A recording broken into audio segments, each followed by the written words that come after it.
So we'll do the same thing that we did last week. We're going to do alternating. We'll do the odds as process of elimination, and then we'll do the evens as our coding from scratch. So that way, again, we will make sure that everybody gets a chance to learn in the style that they're learning, whether they're test prepping or whether you are learning and you're still in the learning phase where you're learning how to use your books.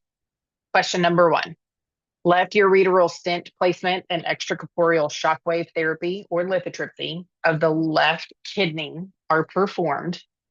So what code or codes would we report?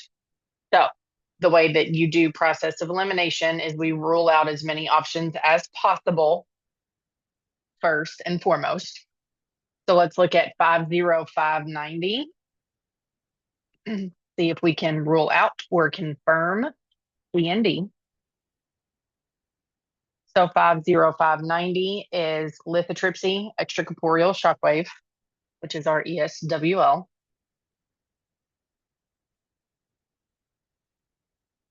So we know we need the 50590.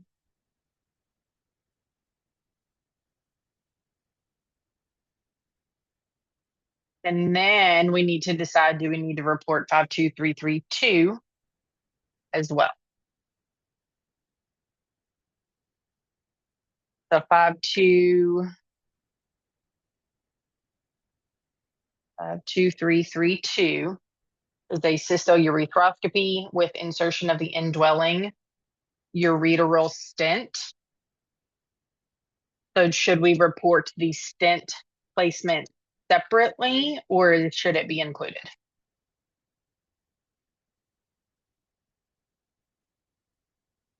What do we think? Should we report the stent placement in addition to the ESWL, or should we only report the ESWL?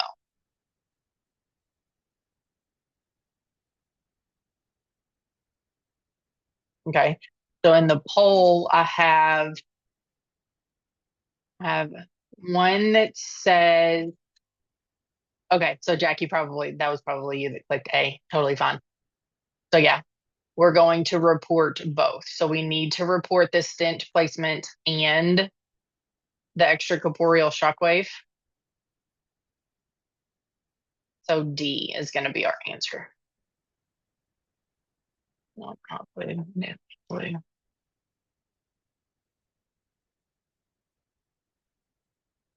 Oh, okay. No, you're totally fine. Okay. So does it make sense why we're using both instead of just the ESWL and then not just the stent placement? Any questions on that? Everybody good? Okay. Number 2. Let me start the poll for number 2.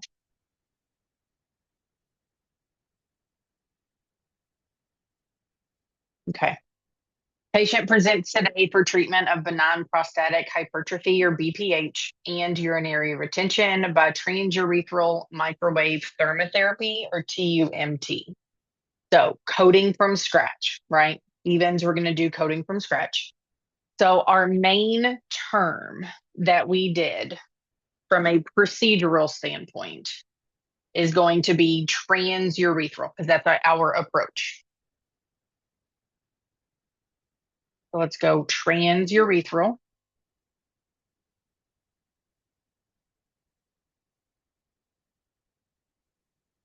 So it's a transurethral procedure. We are doing it on the prostate. And then it is destruction. And it's being done by microwave thermotherapy. So what code does that give us for the TUMT? If you want to throw it in the chat. TUMT gives us what code?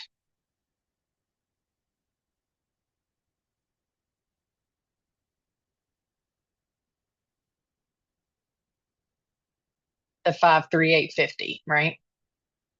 So we go transurethral procedure in the alphabetic index, prostate destruction, microwave thermotherapy, and it gives us 53850. So let's go look at that code description, make sure that it's good because we never want to code directly from the alphabetic index.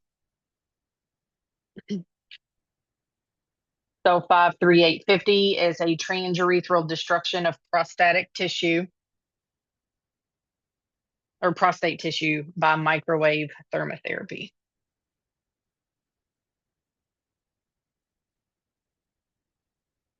Okay. So let's switch gears and do our conditions. So we have BPH. Our main term is going to be hypertrophy.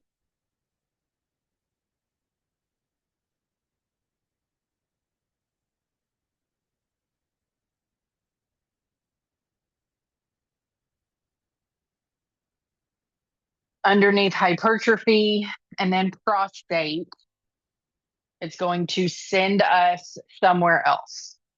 It sends us to enlargement as the main term and then prostate. So we'll go to enlargement.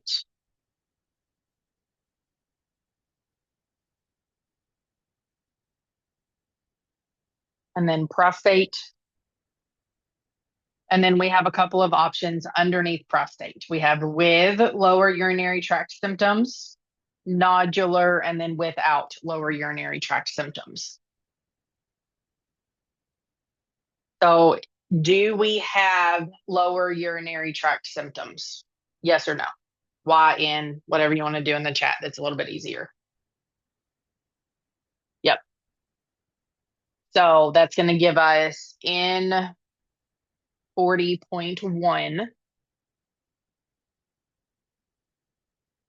Now we know from a testing, well, no, we didn't at that point. I was going to say we knew from a testing perspective that it was C, but we didn't because we had 53840. But now we know from a testing perspective that it is letter C. But let's keep going, right? So if we go to N 40.1 in the tabular,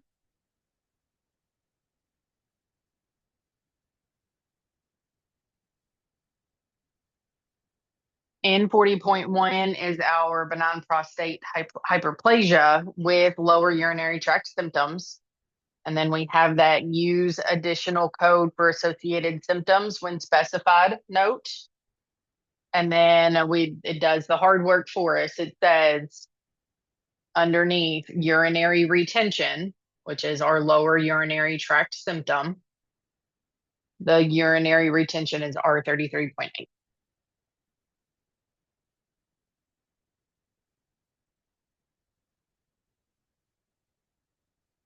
Okay. Makes sense. Any questions?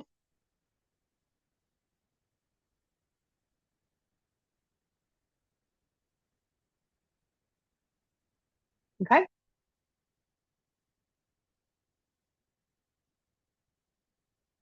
Number 3, partial cystectomy is performed due to the prior administration of radiation. It is complicated due to extensive adhesions and then required an additional 2 hours beyond the usual cystectomy procedure. So process of elimination. Oh, hang on. Let me change the poll. Sorry, I almost forgot.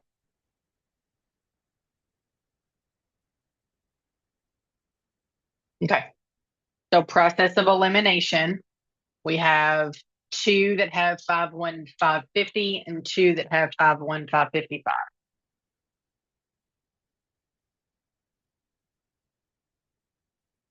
So 51550 is a cystectomy partial simple, no, sorry, cystectomy partial separate procedure.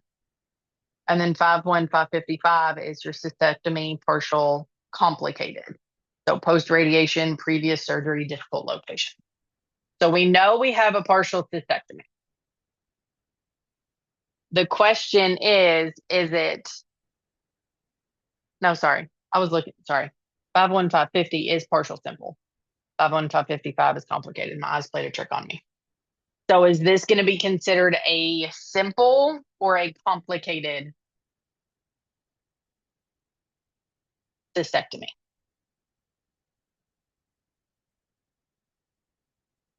Yep, it's going to be complicated. Yep. So we've got 51555. Do we need to use modifier 22 for increased procedural service? Yes or no, or just put your answer in the chat. One of the two.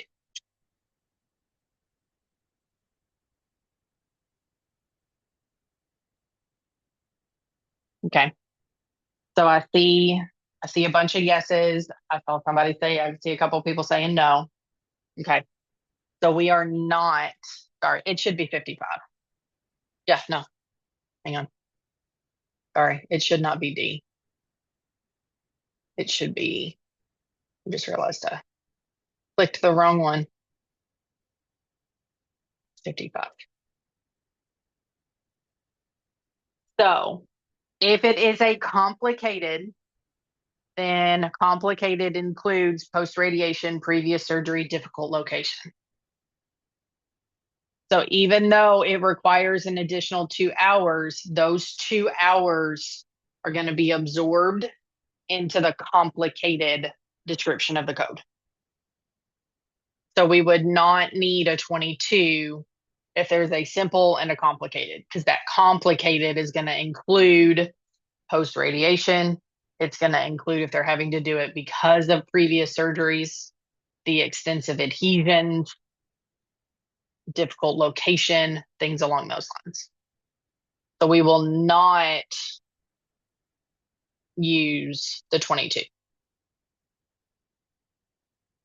So yeah, Jeannie, if your code description states complicated, then yes, that will include additional time. That will include anything that could potentially make it more complicated of a procedure.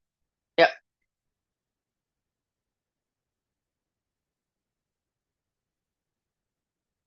Okay. Any other questions on that one?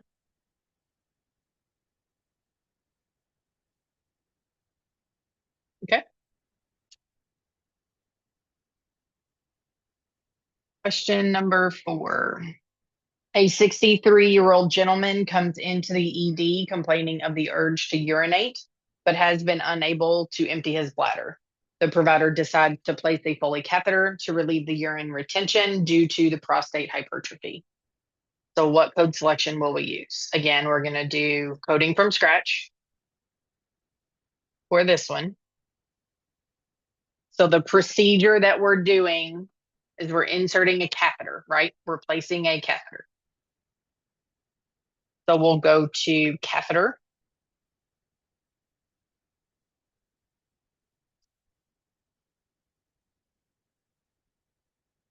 And then we are placing the catheter into the bladder.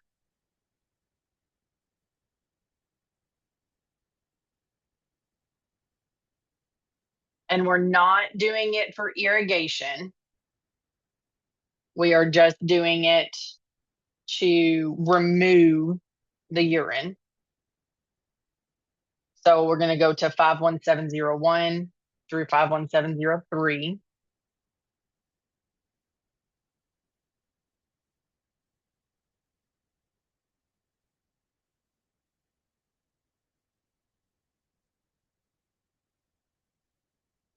So 51701 is an insertion of a non-indwelling bladder catheter, such as a straight catheter for residual urine.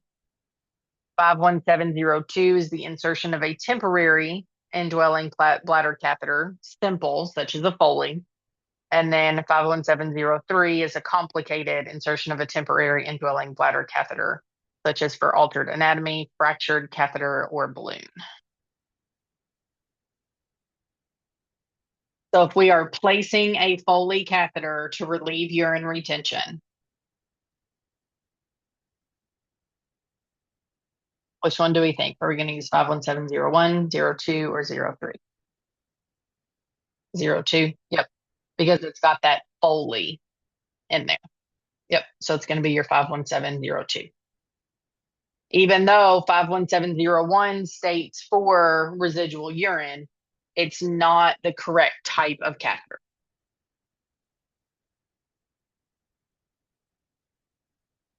Okay. So then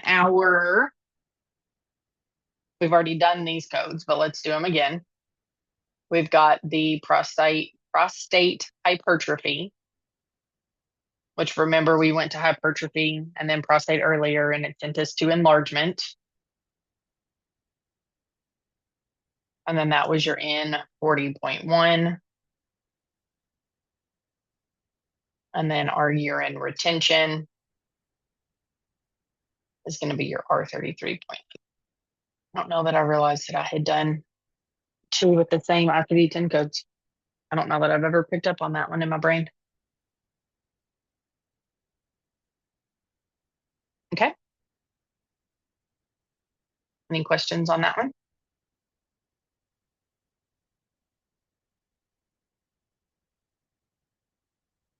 Question number 5. So a patient is 68-year-old male admitted for left flank nephrectomy with a partial ureterectomy. He has left renal atrophy and chronic renal inflammation. The pathology report reveals marked glomerulosclerosis, chronic inflammation of the kidney, renal pelvis, and the ureter. So from a process of elimination standpoint,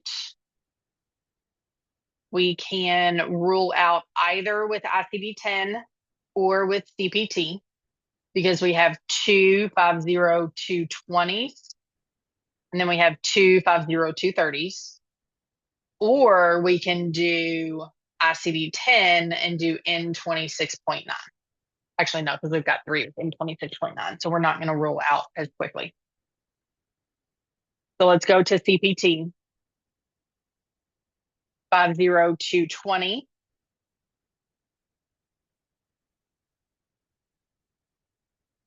50220 is for a nephrectomy, including partial ureterectomy, any open approach, including rib resection. And then 50230 is radical with regional lymphadenectomy and or vena cava thrombectomy. So is there any mention of radical pulling out lymph nodes or vena cava thrombectomy? Right. Yep. So we're going to rule out B and D. So it's not the 50230. So we've got our 50220.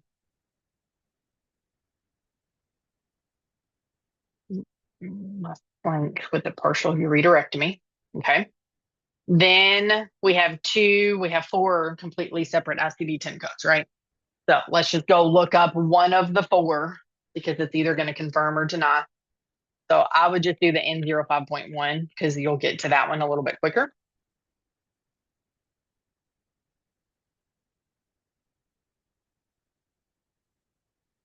So your N05.1 is unspecified nephritic syndrome with focal and segmental glomerular lesions.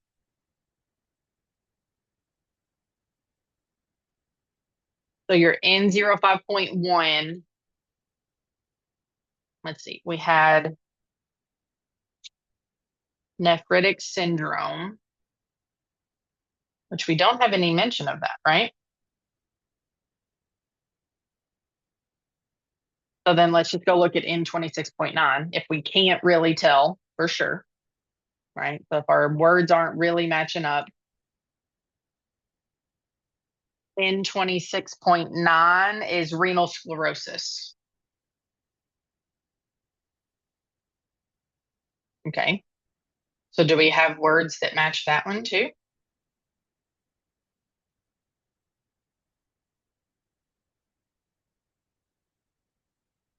There's not really, yeah, I was going to say there's not really a whole lot that's matching. So then let's go look at the N28 since it's on the same page. N28.89 as an other specified disorder of the kidney. And then your N28.9 is other disorder of the kidney and ureter classified elsewhere. So sometimes, and I'll just sometimes there's going to be a scenario like this where you're going to have a whole lot that you're not really sure of. There's not really a code that's standing out from an ICD-10 standpoint. This is where you need to make sure that you're confident with your alphabetic index and the usage of that, because that will help you sometimes find a little bit quicker than going through each one of them. Yeah. If you're in the testing environment and you don't really have a lot, you can choose an option and then flag it and move on, and then come back to this one and actually look it up in your alphabetic index. Absolutely. Yep. If you find yourself guessing on one, flag it and then come back to it. Don't just go with your gut and then move on. At least flag it so that if you have that extra time at the end, then you know which ones to go to. So your glomerulosclerosis, right? Because that's what our pathology report revealed, is that marked glomerulosclerosis. You go to that main term, then it tells you, see also your renal sclerosis. So now we have a term that matches, right? Because that N26.9 was the sclerosis of the kidney, right? So now there's your connection. We know that the glomerulus is in the kidney, but was that encompassing the glomerulus? So that one's a little bit tricky, but this one at least gives you the experience that they're not always going to match 100%. Okay. Any questions on that one? All right. Question 6. Mrs. Jones, G1P0, is diagnosed with polyhydramnios, and she is scheduled for an amniocentesis to aspirate some of the excessive fluid from the amniotic sac. The amniocentesis is performed under ultrasound guidance. So what is or are the code or codes for the procedure performed? We have 259001 and we have 276946. Knowing what we know about the code structure in the organization, 76946 is going to be our radiology code, right? 70,000 codes are radiology codes. What I highly suggest is do not jump directly to this, because we know we used radiology, right? We need to determine, is the radiology included in the code for the amniocentesis? Okay. So we have two codes, 590, or two options that have the same code, 59001. So that's an amniocentesis therapeutic. We were supposed to be doing this one by coding from scratch. Oh, well, it's fine. We'll do this one. So 59001 is amniocentesis therapeutic amniotic fluid reduction, and that includes your ultrasound guidance. So our 59001 includes the ultrasound guidance. So should we report it separately?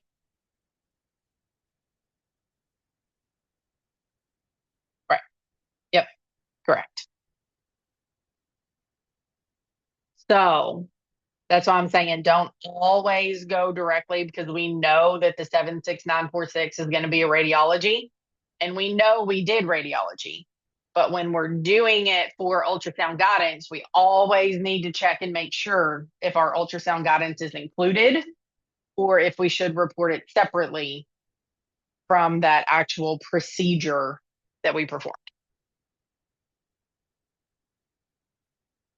All right, let's do 7 as coding from scratch since we kind of goofed on that last one.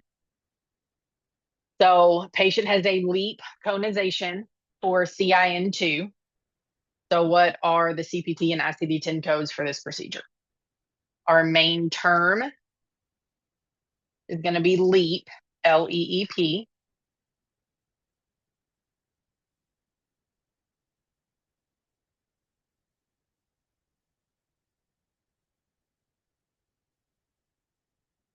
And then underneath our LEEP procedure, we have with conization and we have excision.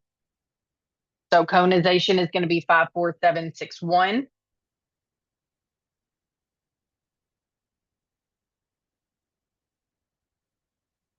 So let's go look at 54761.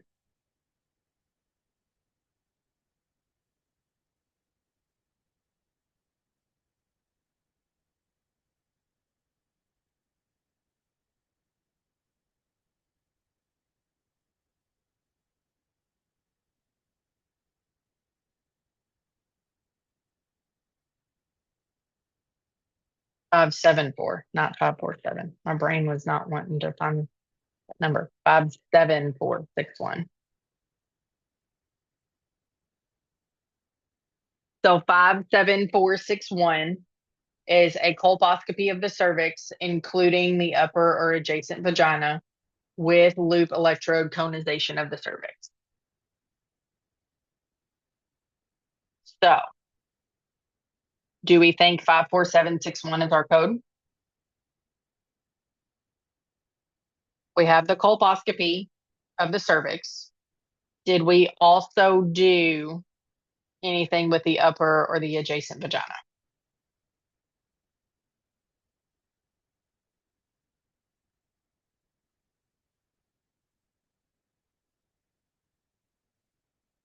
Is there anything in our scenario that mentions the upper or the adjacent vagina? No. So it is not letter C because it is not 54761. So don't just look at the indentation. You have to make sure you're looking at your parent code because that is going to be the other half of the equation that we don't want to be missing. So on the exam, they are very potentially going to see if you are just reading that indentation. So 54761 is incorrect because we did not do anything on the upper or the adjacent vagina. So if we were in the real world and we did not have multiple choices, then we can go to main term conization in the alphabetic index. Is that LEAP conization? And then we are doing the conization on the cervix because that's what CIN is cervical intraepithelial neoplasia. So again, this is where your med term is going to come into play. So conization on the cervix, we've already looked at 54761 and we know that includes something that we didn't do. So let's go to the 57520 and the 57522.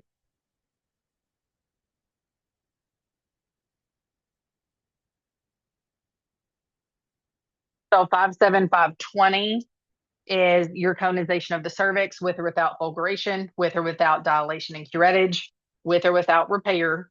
And then 20 is cold knife or laser. 22 is loop electrode excision, which is your LEAP.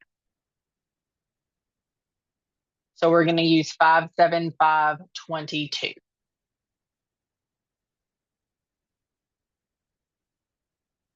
Okay.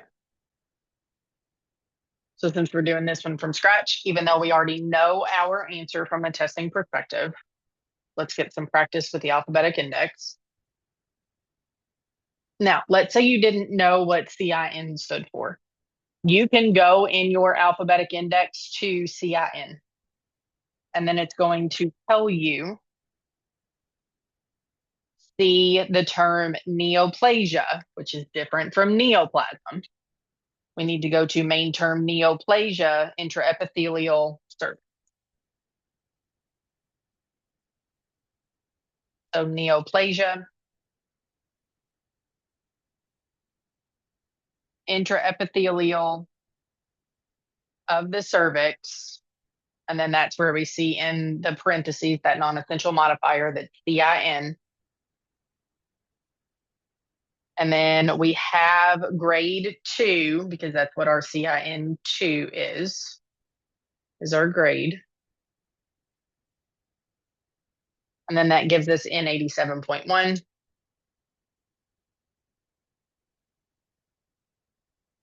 And let's just go verify. That way we get in the habit of not coding directly from the alphabetic index.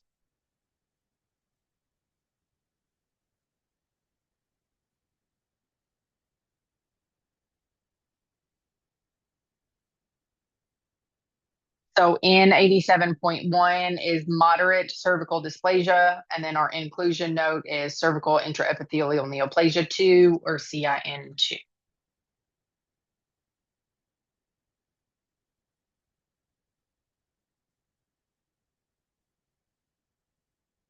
Okay. Oh, and I didn't change that, so the questions were probably skewed.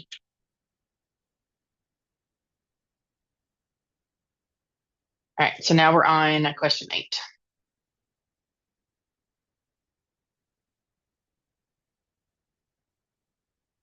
So question 8, we're going to do this one coding from scratch. Since we did 2 of them process of elimination, we're going to do 2 coding from scratch.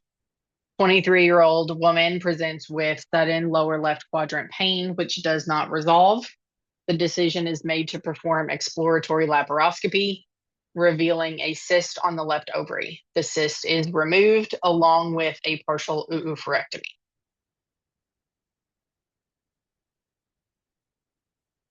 So main term wise, we'll go to laparoscopy because that's our approach.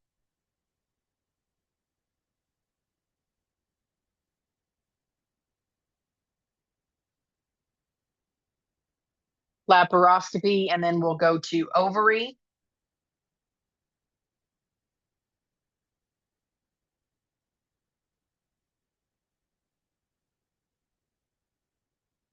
And then we are doing an excision of the cyst. And then we are also doing an oophorectomy. So if we're doing a more extensive excision than just a cyst, are we going to code both the cyst removal and the oophorectomy? Or are we going to include the excision as part of the oophorectomy?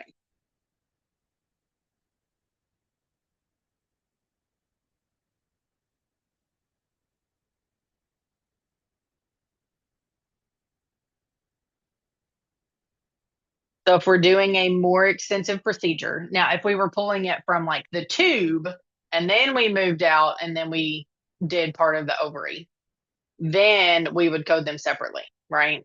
But because the excision is on the same location that we're doing the oophorectomy, we're just going to code the partial oophorectomy. Does that make sense? And then again, we started exploratory and then we did a procedure. So we're not going to code the exploratory and we're only going to code the surgical laparoscopy. So just keep those 2 kind of general guidelines in mind. So we're going to do laparoscopy, ovary, and then oophorectomy. And that gives us 58661.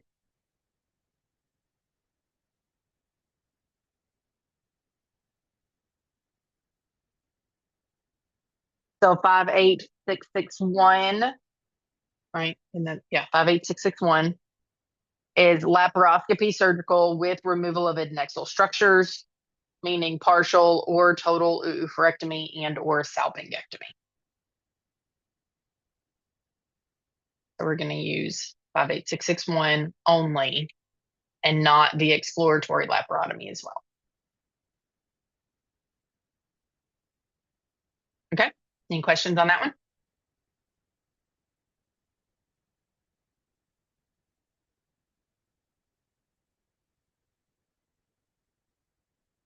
Okay. Question number 9. Pregnant patient presents to the hospital in active labor. The obstetrician providing her prenatal care is contacted to perform the delivery, and the provider delivers the twins vaginally. The obstetrician will also provide the postnatal care. So we have two options with 59409. 59409 is vaginal delivery only with or without episiotomy and or forceps. So are we going to code 2 units of 59409 for the twins because there's 2? Or are we going to report 59409 with a 51 as well as your 59400, which is your routine obstetric care, including antepartum care, vaginal delivery with or without episiotomy and or forceps and postpartum care? So essentially, are we going to do 2 delivery onlys, or are we going to do a global vaginal delivery and then a separate vaginal delivery only with your 50?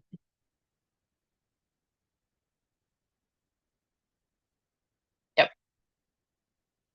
Yep. We're going to do our global vaginal delivery for baby A that has prenatal care as well as postnatal care.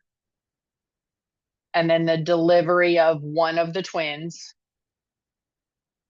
And then the second twin, we're not going to get reimbursed for the global package twice.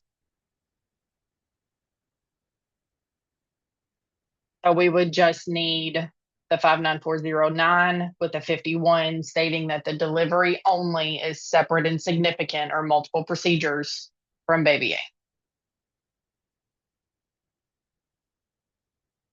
Okay. Any questions on that one?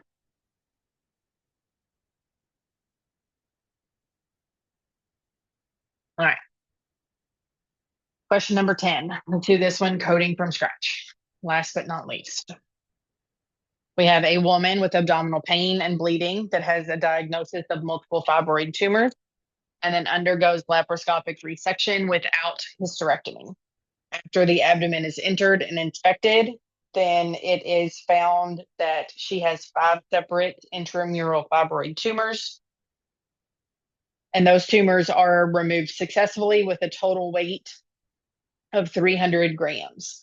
Pathology confirms leiomyoma, which are myomas or fibroids. So what are the CPT and ICD-10 SAM codes reported for the service? So our procedure that we did was the laparoscopic removal of that leiomyoma, right?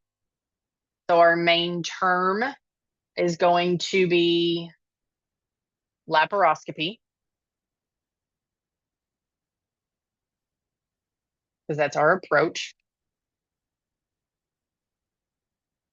Underneath laparoscopy, we are doing a removal. And then we are removing a leiomyomata, which is the same, it's just a different term for a leiomyoma.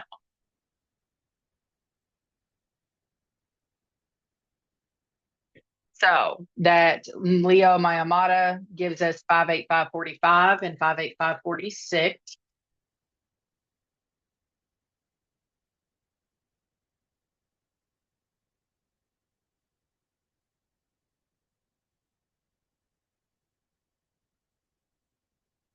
So 58545 is a surgical, or sorry, a laparoscopy surgical myomectomy excision for 1 to 4 intramural myomomas with total weight of 250 grams or less, and or removal of surface myomas. And then 58546 is 5 or more intramural myomas and or intramural myomas with total weight of greater than 250. So we have 5 separate that had a total weight of 300. So we should use 58546.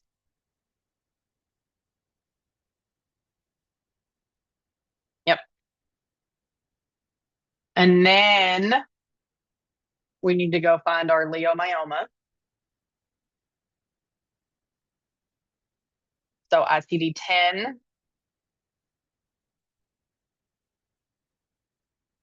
we're going to go to main term leiomyoma.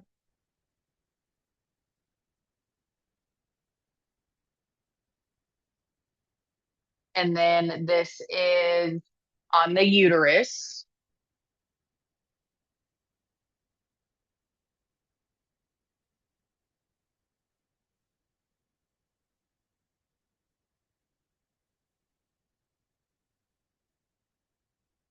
And then is there any mention of intramural submucous or subserosal?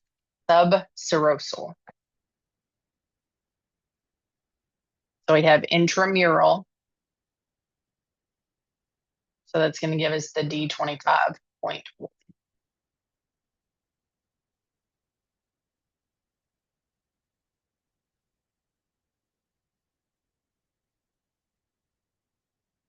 All right.